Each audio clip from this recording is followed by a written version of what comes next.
Oleh karena itu jamaah sekalian, yang kita mencintai Nabi Muhammad jangan sampai meninggal dunia tapi terisi dalam buku amal ibadahnya yang paling sedikit adalah salawat kepada Nabi. Bismillahirrahmanirrahim. Assalamualaikum warahmatullahi wabarakatuh. Alhamdulillahirabbil alamin. Allahumma shalli ala sayyidina Muhammad wa ala ali sayyidina Muhammad.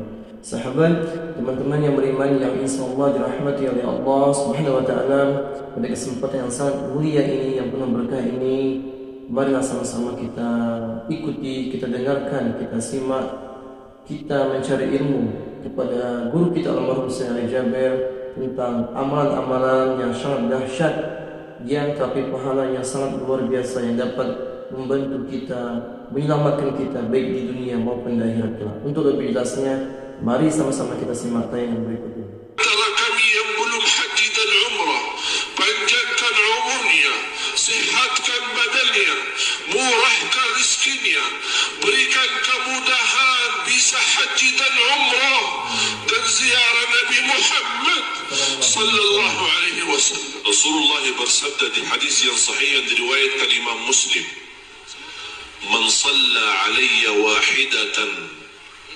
sallallahu alaihi biha ashra." Barang siapa yang salawat kepadaku satu kali, akan dibalas oleh Allah Subhanahu wa taala salawat 10 kali. Sungguh jamaah sekalian, kalau tidak ada manfaat sama sekali daripada salawat kepada Nabi Muhammad, selainkan Allah yang salawat kepada kita, itu sudah luar biasa. Karena ulama menjelaskan salawat Allah kepada hamba. Kalau salawat hamba kepada Nabi Muhammad apa? Allahumma salli ala Sayyidina Muhammad wa ala ali Sayyidina Muhammad. Itu salawat kita yang kita bisa. Tapi apa salawat Allah untuk hamba yang bersalawat kepada Nabi Muhammad? Salawat Allah memberikan rahmat, ampunan dan petunjuk selalu dalam keadaan apapun. Cukup jamaah sekalian satu kali salawat kita mendapatkan 10 rahmat. Dalam salawat kepada Nabi Muhammad terjamin ampunan dosa. Dalam salawat kepada Nabi Muhammad terjamin urusan yang mudah, bahkan dijaminkan kemurahan rizki. Wallahi jamaah sekalian, kalau bukan khutbah Jumat ini biasanya singkat, kalau saya berkesempatan menyampaikan kemuliaan dan manfaat daripada salawat, saya butuh berkali-kali khutbah Jumat. Kita hanya membahas keutamaan salawat kepada Nabi Muhammad SAW dan belum tentu habis. Banyak manfaat, sampai ulama menjelaskan lebih daripada 100 manfaat daripada salawat kepada Nabi Muhammad SAW. Cukup di antara lain Allah yang berkenan salawat kepada kita. Oleh karena itu jamaah sekalian, yang kita mencintai Nabi Muhammad jangan sampai meninggal dunia tapi terisi dalam buku amal ibadahnya yang paling sedikit adalah salawat kepada Nabi Muhammad. Malu kita. Nabi Muhammad yang telah berjuang untuk kita, Nabi Muhammad yang telah sabar untuk kita, Nabi Muhammad yang selalu mendoakan, berkeinginan untuk bertemu dengan kita. Bahkan beliau menunggu kita nanti di hadapan pintu surga agar kita sama-sama bisa minum dari tangan beliau. Satu kali minum tidak akan haus selama-lamanya. Begitu rindunya Rasulullah kepada umatnya. Tapi ternyata di antara amal salih yang kita berkata cinta Rasulullah, tapi ternyata yang paling sedikit kita beramal salih adalah salawat kepada beliau. Yang semestinya sebanyak-banyak amal salih adalah salawat kepada beliau, menjadi tanda cinta kita kepada beliau dan tanda berterima kasih atas perjuangannya dan kesabarannya beliau. Amal salih yang lain bersedekah. Amal salih yang lain menjaga baca Al-Quran. Amal salih yang lain kita bisa menamalkan zikrullah. Zikir ini termasuk amalan yang sangat sederhana, dan tidak ada di antara kita yang tidak bisa berzikir. Saking mudahnya zikir, boleh berzikir dalam keadaan apapun. Berdiri boleh, duduk boleh, berbaring boleh, sambil jalan boleh, sambil makan boleh, naik motor boleh, naik mobil boleh, dimanapun kita berada boleh. Berzikir kepada Allah tidak harus berwudu. Berzikir kita kepada Allah tidak harus menghadapi kiblat. Bagaimanapun keadaannya, zikrun kepada Allah. Bahkan seluruh amal ibadah Islam tujuannya untuk mengagungkan dan membesarkan nama Allah. Ya ayyuhalladzina amanu idza nudiya lis-salati min yaumil jumu'ati fas'au ila dzikrillah wa dharul bay'. Dzalikum khairul lakum in kuntum ta'lamun. Fa idza qudiyatis salah, Allah mengajarkan kita untuk segera tunaikan salat Jumat. Tapi bagaimana kalau habis Jumat? Allah ingatkan apa lagi? Fa idza qudiyatis salah fantashiru fil ard. Silahkan bergerak di bumi, carilah rezeki dan karunia Allah Subhanahu wa taala. Fantashiru fil ard wabtaghu min fadlillah wadhkurullaha katsira. Jangan lupa berbanyak zikir kepada Allah. Bahkan ibadah haji yang tidak terlepas daripada zikir, Allah masih mengingatkan selepas haji pun jangan lupa berzikir kepadaku, kata Allah. Fa idza qadaytum manasikakum fadhkurullah. Kalau sudah habis haji dan manasik haji, berzikirlah kepada Allah. Bahkan salat kita sendiri yang tidak terlepas dari isi dari awal takbir sampai salam dalam penuh dalam zikir, Allah masih mengingatkan, inna salata tanha 'anil fahsya'i wal munkar wa la dzikrullahi akbar. Zikirlah kepada Allah lebih besar dan lebih mulia. Saya berikan amalan dalam kesempatan ini. 2 amalan, tolong diperhatikan. Yang pertama, salawat kepada Nabi Muhammad sallallahu alaihi wasallam. Dan saya yakin kaum muslimin menghafal banyak macam salawat. Yang pendek, yang panjang, yang bagi Sayyiduna, tidak bagi Sayyiduna, mana yang kita bisa silahkan. Bahkan ulama menjelaskan berbanyak salawat kepada Nabi Muhammad di hari Jumaat lebih mulia daripada berbanyak baca Quran. Mengapa? Karena itu permintaannya Nabi kita, Nabi Muhammad sallallahu alaihi wasallam. Rasul kita sallallahu alaihi wasallam bersabda di hadis yang sahih, "Akthiru alayya min as-salati yawm al-jum'ati wa laylataha." Berbanyaklah salawat kepadaku di hari Jumat dan malam Jumat. Ini permintaan Rasul. Kalau bahasa kita, permohonan Rasul. Boleh tidak diterima permohonan Rasul? Terima. Dengan senang hati kita terima dan kita amalkan. Bersalawat kepada Nabi Muhammad sebanyak-banyaknya, khususnya di hari Jumat. Yang kedua, Rasulullah sallallahu alaihi wasallam bersabda di hadis yang sahih, "Man qala alhamdulillah fil yawmi wal layla qabla tulu'i asy-syamsi wa qabla ghurubiha 100 marrah kana ka'annama tasaddaqa bi 100 farasin muhammalatin fi sabilillah." Allahu akbar. Rugi banyak manusia yang tahu enaknya zikir, mudahnya zikir, tapi tidak berzikir.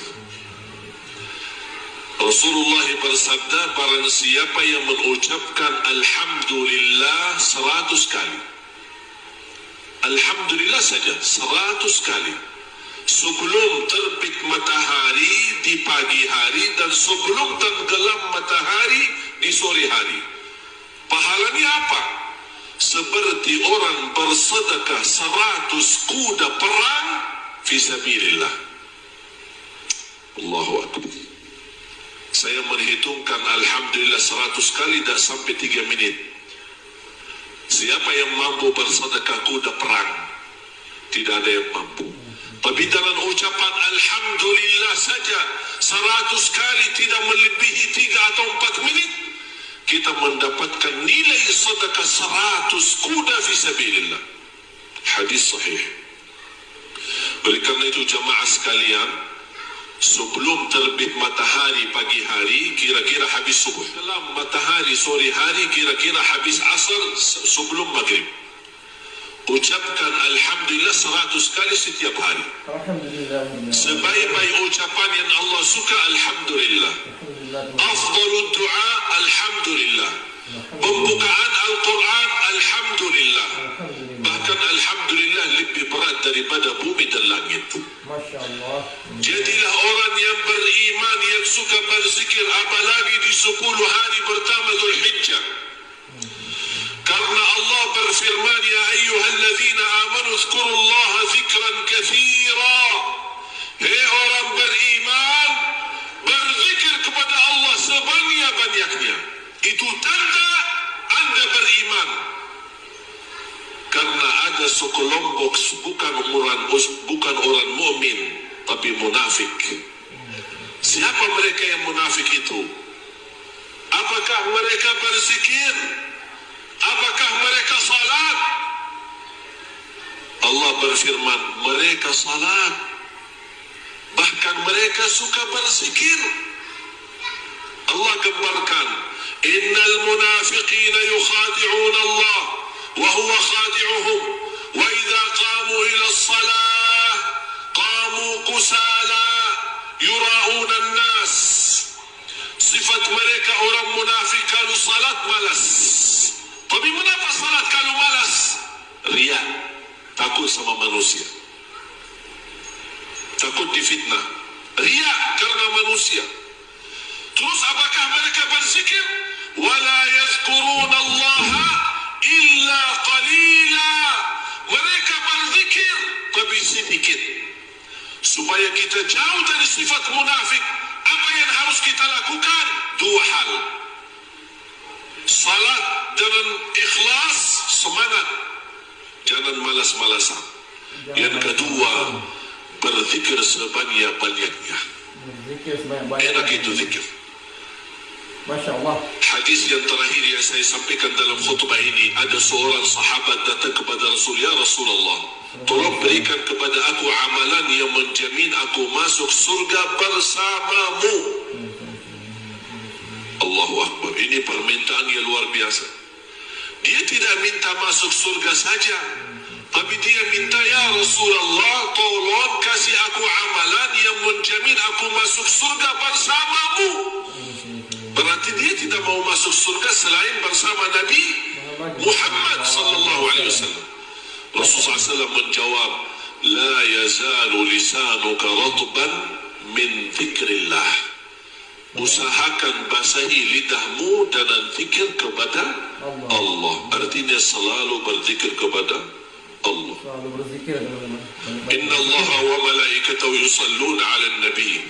Ya ayyuhalladzina amanu sallu 'alaihi wa sallimu taslima. Allahumma salli 'ala sayyidina Muhammad وعلى آل سيدنا محمد كما صليت على سيدنا إبراهيم وعلى آل سيدنا إبراهيم وبارك على سيدنا محمد وعلى آل سيدنا محمد كما باركت على سيدنا إبراهيم وعلى آل سيدنا إبراهيم في العالمين إنك حميد مجيد. اللهم اغفر للمسلمين والمسلمات والمؤمنين والمؤمنات الأحياء منهم والأموات إنك سميع قريب مجيب الدعوات. Ya Allah, berkahi semua yang hadir dalam keberkahan salawat kepada Nabi Muhammad. Ya Allah, aku mohon di hari yang mulia dan agung ini untuk semua jemaah yang hadir selepas Jumat ini masing-masing pulang sudah diampuni segala dosanya, disucikan hatinya, dibersihkan jiwanya, diselamatkan setiap langkah-langkahnya, dikabulkan segala hajatnya. Ya Allah, di antara kami yang belum haji dan umrah, panjangkan umurnya, sihatkan badannya, murahkan rizkinya, berikan kemudahan bisa haji dan umrah dan ziarah Nabi Muhammad sallallahu alaihi wasallam. Birahmatika ya arhamar rahimin. Allahumma ya Allah, atas izinmu kami berkumpul bersama-sama salat Jumat di masjid ini. Ya Allah, berilah kepada kami kemuliaan, sama-sama jumpa lagi di dalam surgamu ya Allah bersama Nabi Muhammad sallallahu alaihi wasallam. Ya Allah, tolonglah kami di hari kiamat dengan syafaat Nabi Muhammad. Jadikan kami ya Allah yang pantas mendapatkan syafaat Nabi Muhammad. Ya Allah, jadikan kami hamba-hamba yang mendapatkan kemuliaan minum air dari tangan Nabi Muhammad sallallahu alaihi wasallam. Birahmatika ya arhamar rahimin. Ya Allah, ampuni orang tua kami, muliakan orang tua kami, jadikan orang tua kami mulia di sisimu dunia akhirat. Ya Allah, pelihara anak dan cucu kami, anak dan cucu penghafal Al-Quran, anak dan cucu salih salihah, anak dan cucu yang menjaga nama baik keluarga kami ya Allah. Lindungilah anak dan cucu kami dari keburukan dunia dan dari kejahatan manusia. Birahmatika ya arhamar rahimin. Ya Allah, akhiri hayat kami dengan husnul khatimah, husnul khatimah, husnul khatimah. Rabbana atina fid dunya hasanah wa fil akhirati hasanah wa qina azaban nar wa qina azaban nar wa qina azaban nar birahmatika ya aziz ya ghaffar ya rabbal alamin. Ibadallah, inna Allah ya'muru bil adli wal ihsan وإيتاء ذي القربى وينهى عن الفحشاء والمنكر والبغي يعظكم لعلكم تذكرون فاذكروا الله العظيم الجليل يذكركم واشكروه على نعمه وآلائه يزدكم ولذكر الله أكبر. Alhamdulillahirrabbilalamin. Sahabat yang beriman, itulah tadi ilmu yang disampaikan oleh guru kita. Mudah-mudahan bermanfaat, mudah-mudahan kita dapat mengamalkan, dapat terus istiqomah berselawat kepada Nabi, berzikir kepada Allah, terutama mengucapkan Alhamdulillah sebanyak-banyaknya, berselawat sebanyak-banyaknya. Mudah-mudahan kita masuk syurga bersama Rasulullah SAW tanpa hisab. Amin amin ya rabbal alamin. Dan juga kita mati dalam keadaan husnul khatimah, baik kita, keluarga kita, anak-anak kita, sahabat kita, dan yang lain-lain. Mudah-mudahan amin amin ya Allah ya rabbal alamin. Saya akhiri. Wassalamualaikum warahmatullahi wabarakatuh.